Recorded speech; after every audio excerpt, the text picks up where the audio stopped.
Hello and welcome to Geschichten aus dem Leben, a podcast with various guests from diverse backgrounds, hosted by me, Felix Kupferer. Enjoy!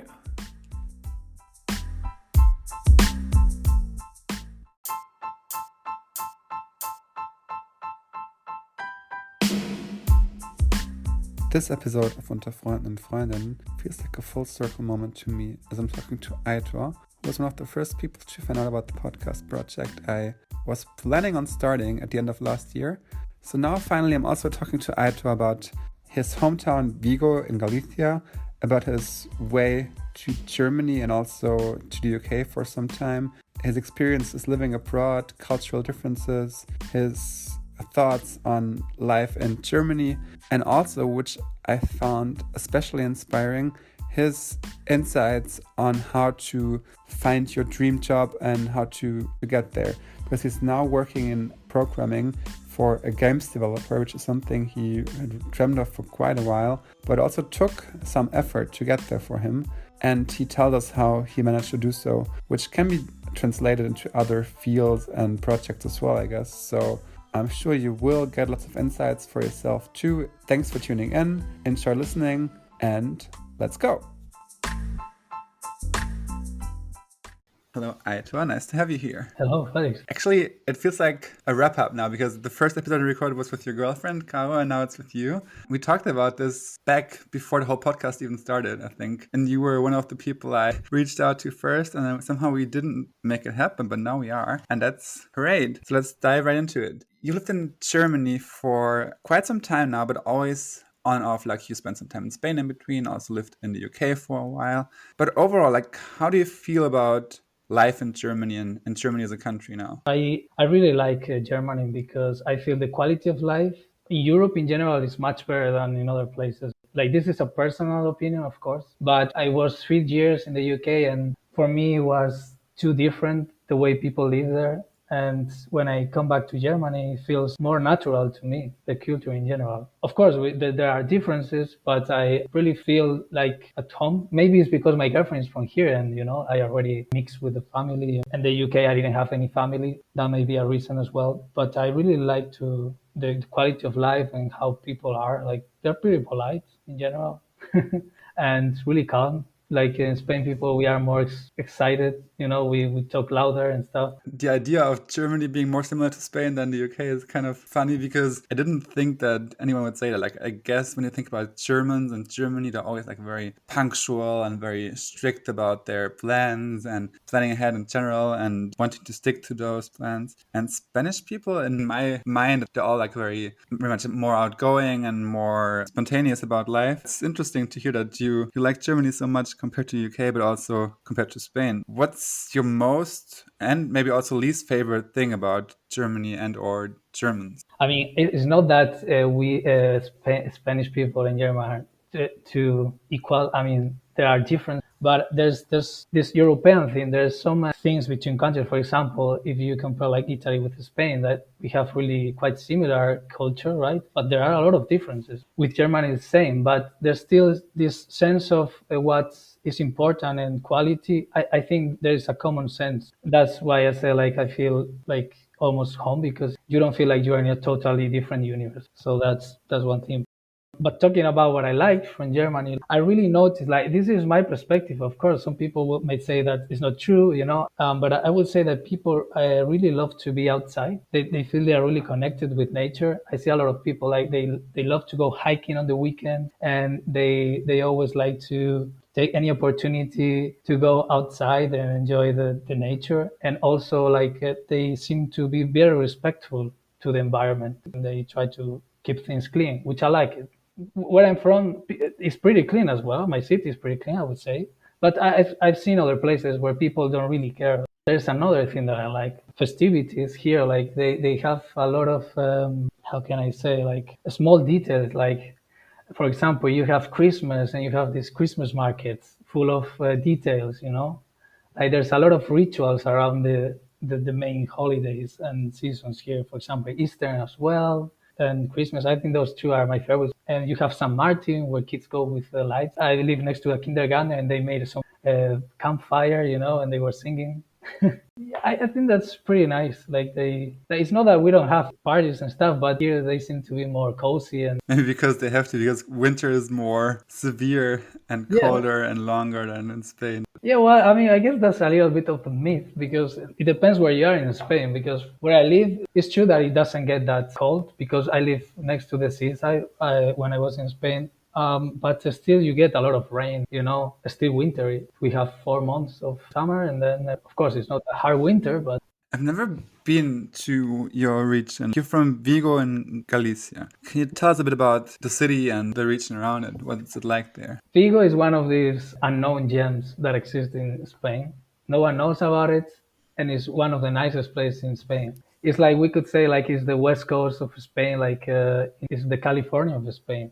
It really resembles that the same views. Like if you compare pictures from where I live and California, they are pretty similar. Of course, the weather is kind of different because they are in the Pacific, but also the culture there is kind of similar. We have a big culture of surfing, skating, and music, and there are a few festivals during the year there. It's not like the biggest city in Spain, but is definitely one of the most alive ones. Every year, I have the feeling that there's more people coming, which is kind of scary and nice at the same time because I compare with places like Madrid or Barcelona where the tourism is too much and you can lose the essence of the place. But yeah, it's a great city next to the seaside. It's a really West California kind of culture most of the time, and So it's like people should go there, even as tourists, but not turn the whole place into a tourist trap, basically.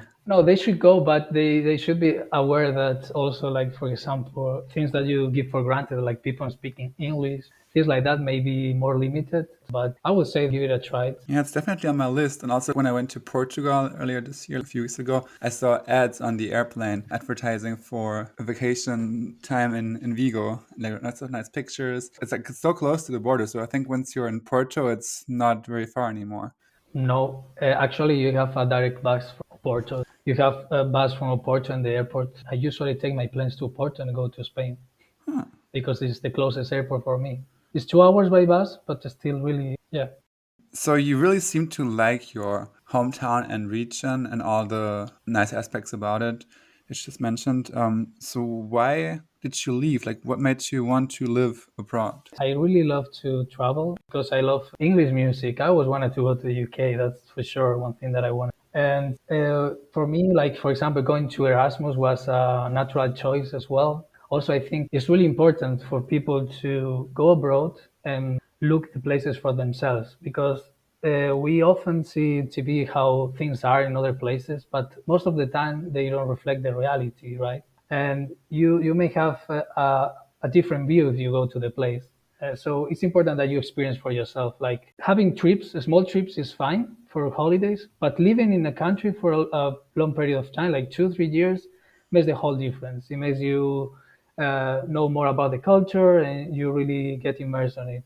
So I would say that that was one of the reasons that I move abroad. It's like there was always in my mind that I would move at some point.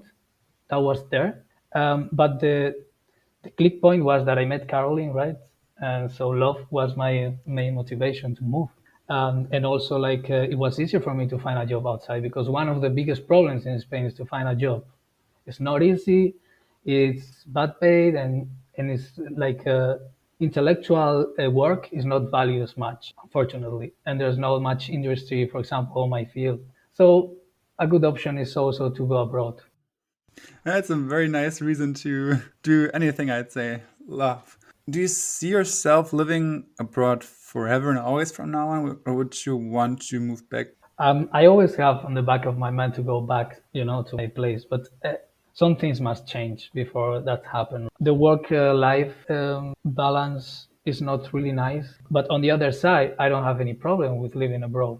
If you live for many years in one country, at the end, you kind of feel your home already. The major issue for me right now is in Germany, you need to learn German. It's a struggle for me. I'm trying to learn for several years now, but still a struggle. I think many people could imagine moving closer to where they come from at some point, even if they travel and move a lot in between. You just mentioned the word home several times. What is home to you? What does it mean? What does it stand for? For me, home is where I feel comfortable. I need family around. And family is not only my direct family, my girlfriend and parents. Now here in Germany, I feel kind of a little bit of home because I also know that I can count on Caroline's family and also have her. And I have some friends like you, like I met through her. So for me, it's the people around you that makes home, but also like the conditions you live. You have a comfortable place to, you like how the place you live looks like you like to the forest, you like to have nature around you. All those factors count. For me, a good place would be next to the seaside.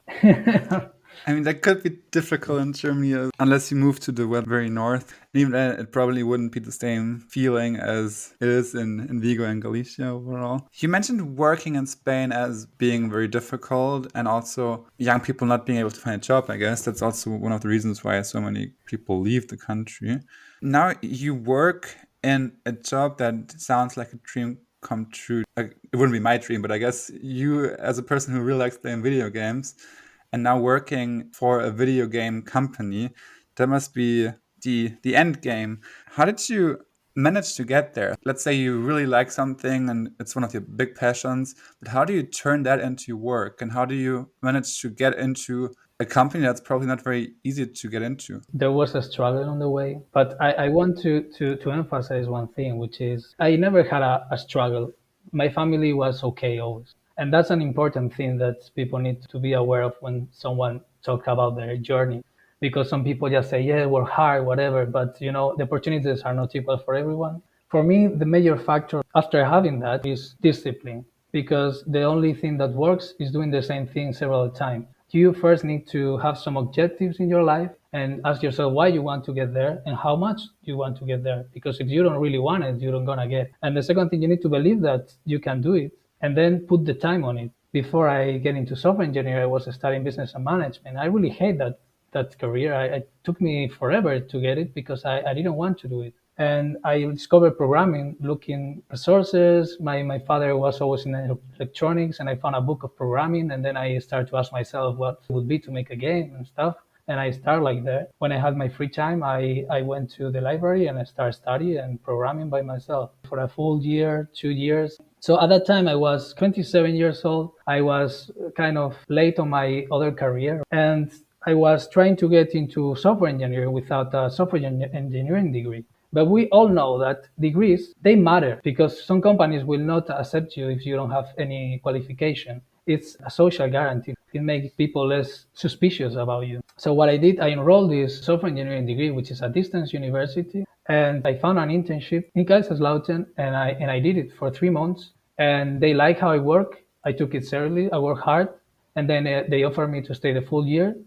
And then I moved on because I didn't have a degree. And then I moved to the UK, where I've been 3 years working there. I was working on a tool that was used by game developers. And all things that I just put the time on it. I think it was like 2 years that I was really like not going anywhere. I was just studying. So I would say that the most important thing is to have discipline, some objectives, and then the third one, don't give up. Like, is there something that you are struggling with, for example, solving one problem or something, you need to push it. You need to keep trying it. Try until you get it. And at some point you will get it. But you need patience and be tenant and believe in yourself and have discipline. For me, it's always the opposite. I don't know what I want. I start doing things, then they lead to something else, but there's no clear plan or no structure to it. And it can be frustrating because you don't really know where you get in the end. And with your approach, it might be harder because you really have to focus on it all the time. But in the end, it got you to where you are now. And it's really impressive. Coming from a totally different background, like you in business administration, not liking it much, but still finishing your degree so you have it at least, and then starting another one while also working. And even now you're still studying and working at the same time. It must be tough. The thing is that you need to start something. And then you probably figure out, okay, this is what I want, and then you can focus on it. I guess that's the proper way to go. Yeah. I mean, even now you're getting a degree in software engineering, you're coding and programming. And now it's in the games industry, but I guess you could also apply it to other fields because IT is in high demand no matter which company you look at. Do you think that working in an IT role that's not games related in any way would still be interesting to you? Or do you still want to focus on that field specifically also in the long run? I'm open-minded with that. The main reason why I wanted to do video games is not because of the video games themselves, is for two reasons. First is that I like 3D graphics. I really like that, and I wanted to get on that. And the second one, I found it that it was kind of falling into artistic part because I also like to play some instruments. I always like to make music, and I like working on programming in general. And you can do 3D graphics in other fields as well and get more money because let's be honest, it's not the best paying job. I guess it's also the case with many other jobs in any industry. If you want to do something more creative and follow your passions, it might not necessarily be where the biggest money is. But I guess money will follow. And in the end, if you decide to want to make a higher salary, you could always switch and work in a different industry. But maybe it's good that you started in a field that you're really passionate about, and then you can move on from there or not. If money is not the most important factor, then why bother so much? Get the connection with the artistic interests you have, because I know that you used to play in a band and also that you play the guitar. Can you tell us a bit more about that? Like, what was your band like back home in Vigo? What was your role in it, and how big did you get? Did you fill entire stadiums or at least smaller stages, or just play at home? To be honest, it wasn't that long. I started when I was 15. I was surfing, I was all into this kind of culture, punk, emo stuff. And I got into guitar. I told my father one day I wanted to play the guitar. Next day, he bought me a guitar and he enrolled me in some classes. So, yeah, and everything started there. I spent a lot of time playing guitar on my own. I remember 1 week straight not going out, just playing guitar. I really love it so much. And what I loved the most was composing my own songs. So there were many years that I was just composing songs on my own. Pretty late in my 20s, I met some colleagues from my high school, and we decided to make a band. And I wrote the music for all the songs basically, but the lyrics I always struggled with, so I never had complete lyrics. But turns out that my other friend, he was pretty good with that, so he completed my stuff, and we were able to make a few songs, and we participated in some local contests that we won. And then things start to look great because we say, okay, we won that, we're going to record something, and then we can start to play more concerts. Unfortunately, my friend had to go somewhere else to work. That's the classic Spanish thing. And he had to leave because he didn't even have studies, like he was waiter. He had to find a job like in Mallorca. So he went to Mallorca. The drummer, he went to France, and I was left myself. So that's when I started to look for all this the programming stuff. But to be honest, like my dream was to be a rock star. But what's the problem? On the other side, I always super shy on the stage. So it's not something that I really enjoy. I mean, it connects quite well, I think, because when you started playing the guitar first or learning it, you put so much time and energy into it. And then at some point you were good enough to have a band and like you wrote all the songs and everything. And then you could have made it and you reached that goal basically. And then you started something else with the programming and coding and everything. And then again, you put so much effort and time into it that you made it. So it seems like there's a pattern there, at least out of those two examples. Maybe there's more in your life, or maybe there will be more to come. Thinking about it now, composing is something you like, and video games is something else you like. I don't play much games myself, but there's always music involved, right? Also in the movie industry. But I guess also like the game industry is one of the big industries to ask for more music, also for music to be written for the game specifically, because you need a certain atmosphere or need some sound effects also that might mix with the music well. Is that something you could see yourself doing, combining those two passions and like making music for games? I thought about that many times. The video game industry really has a really big part on sound. Graphics is first, and sound is like at the same level. Like graphics and sound must be equal balance because if you have a game without sound, it's not it's not as immersive and it doesn't tell the story. So it's really important. I was surprised you asked me that because like you read my mind because I was really thinking about that. I'm really rusty on composing and using tools, but I was thinking to buy Pro Tools and start again to music for video games or something like that because You are behind the scene, but you are at the same time you are doing music, and it sounds the kind of thing that I like to do. So it's something that I keep in mind, and probably maybe I tackle. Now that you already work at one of the big games companies, I don't think it's a direct way. Like you would not just like talk to your boss and be like, "Hey, I have some music, but don't you want to put it in the game?" But at least you know people in the industry already. And also, I think that nowadays there's more flexibility in terms of career changes internally. At least in bigger companies, they're willing to make it work somehow to keep you as an employee if you're doing a good job. Like me too, I switched internally to start writing more and be part of the editorial team. So I'm still at the same company, but I'm doing other types of work right now. In your case, it might be a more extreme change. And also, I don't know if they develop the music in-house or if they just hire some external company. But I guess you're already in there. So maybe at some point, if you have a really good tune in your mind and you're like, this would be perfect for this scene, maybe just pitch it and see what happens. Yeah, I mean, it's a good idea. Like, yes, absolutely. There's people that take care of the sound in the studio, and yeah, I can probably just go to Teams and talk with someone that works in there, and they say, okay, look, I did that, and what do you think? And I'm pretty sure nobody would be against me changing to that part. So yeah, why not? Yes. You like coding now, so maybe it's not the right time because you're doing something you enjoy anyway. But just Yes. to have it as a second option for later or like on the side. So now we've talked a lot about following your passions and getting better in fields that you want to get better in to reach certain goals. Is there any specific situation or accomplishment so far that you would say you are most proud of out of them all? I think there are two. One of them was when I got my first internship as programmer, because that was the realization that what I was doing was working. I wasn't really sure all the time. I was, yes, working hard. I was disciplined with that, but there was always the doubt. And that showed me that it wasn't impossible. But I also had this experience before, for example, with my band. I never had the opportunity to record with my band an entire song of myself. Like never, I always have pieces of sound of music, I even have complete music, but never like polish or anything. And when we got to the competition and we won, it was like, I never thought that we could make it like with these songs. And so those points in my life were really good because I felt that what I've done the last few years or months was working. And maybe at some point you'll be in a band again. Who knows? So never give up, basically, and always fight for your right to party. No, that's another thing. I mean, party is good.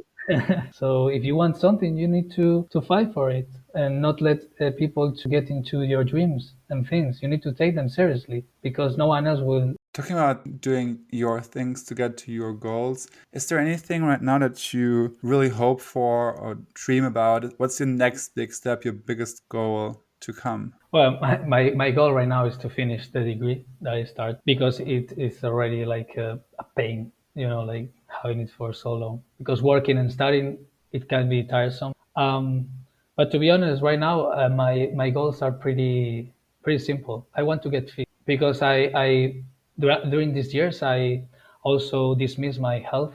Like I'm fine, right? But I'm a little bit overweight and I want to go to the gym. I go every day, even though I don't want to go some days, and I take my diet seriously. I already lost some weight. And there we have it again, determination and not giving up on that. Yeah, discipline. Discipline. I wish I had more of that sometimes. Thank you for sharing your insights on how to get better at that. And also thank you for being here today. It was great talking to you, not just as a friend, but also as a podcast guest. Thank you so much. And thank you to you for having me. I hope it was interesting. Yeah, totally. For me it was, and I guess the audience will also like it. And if they don't, they can just stop listening, but I don't think they will because you were a great guest. Thank you. And Thanks. let's talk soon. Bye-bye. See you. Bye.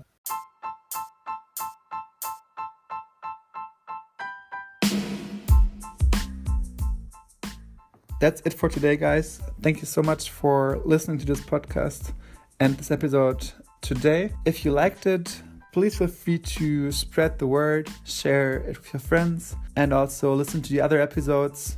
Some of them are in English, and I'm sure there will be more international guests coming onto the show soon. So stay tuned Follow the podcast on Spotify, iTunes, wherever you listen to it. And also feel free to message me on LinkedIn or my Instagram page. Thank you so much. Bye bye.